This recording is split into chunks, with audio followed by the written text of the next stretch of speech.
Hey there, Hillsiders. I wanted to share something that came up the other day when I was going for a walk. I was left Hillside and was walking down towards Maverick. I was thinking about our series for the rest of the year, and just in general, we're going to be talking about emotionally healthy relationships. We're going to be talking about the new things that God does. And at the same time, I've got this in the back of my head. Here's where we're headed. I'm also asking God, what do you want us to study? What do you want us to focus on? And immediately, this scripture that I'm about to talk about came to mind. It's from the book of Micah, chapter 6.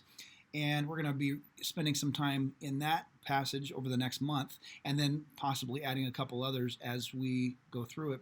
But really, it's the book of Micah is he's a prophet. It was written at a time when Israel and Judah have separated from each other.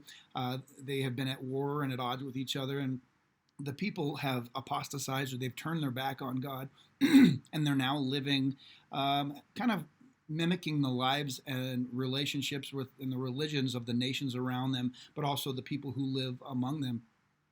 And the theme of Micah is judgment, or really consequences. Here's what you're getting because of what you've done. God's judgment was never just to be punitive; it was always meant to be restorative, but also it was an experience of here's what you've done, therefore here's what you get, because you sow and then you reap.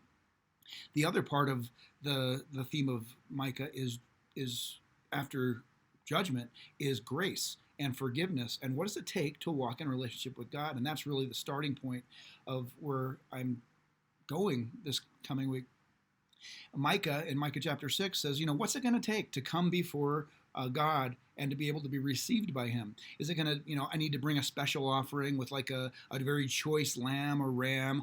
Do I need to bring like a quantity of offerings? Is it like 1,000 rams? Is it the best olive oils? Or like the nations around us, is God going to listen better if we offer up our own children? He says the nations around us do firstborn sacrifices. Is that what we're supposed to do? Sacrifice my son? And he says, no, that's not it at all. God has shown you what is good, and he's shown you already what he requires of you. And then there's three things. He says, I want you, God says, to do justly, to love mercy, and to walk humbly with your God. Each week over the next couple of weeks, I'm going to be talking about and exploring what does it mean to do justly? What does it mean to love mercy? What does it mean to walk humbly? And I wanted to invite you to do the same thing.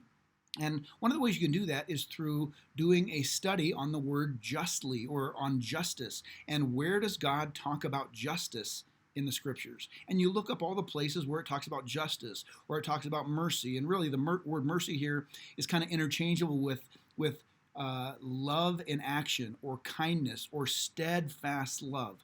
And so do justly, justice, love mercy, love kindness, loving kindness, love in action, steadfast love, and then to walk humbly with God. And you look up each of those phrases, you'll find different places in Scripture that will talk about them and what they mean and how they apply, but also what is being asked of the people of Israel, people of Judah, as they're hearing Micah say, hey, God's already talked to you about what he wants.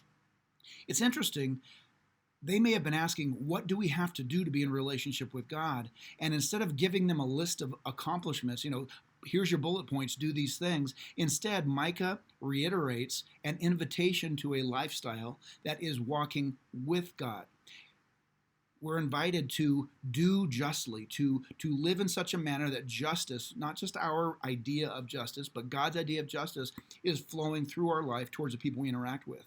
To love mercy, to be merciful, to be kind, to be dependably loving towards other people. What does that look like? And then probably most telling is to walk humbly with your God.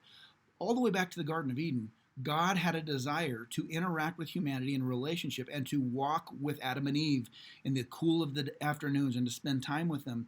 And he continues to want to have that kind of a relationship with us, to walk humbly, relying upon him 100% with him.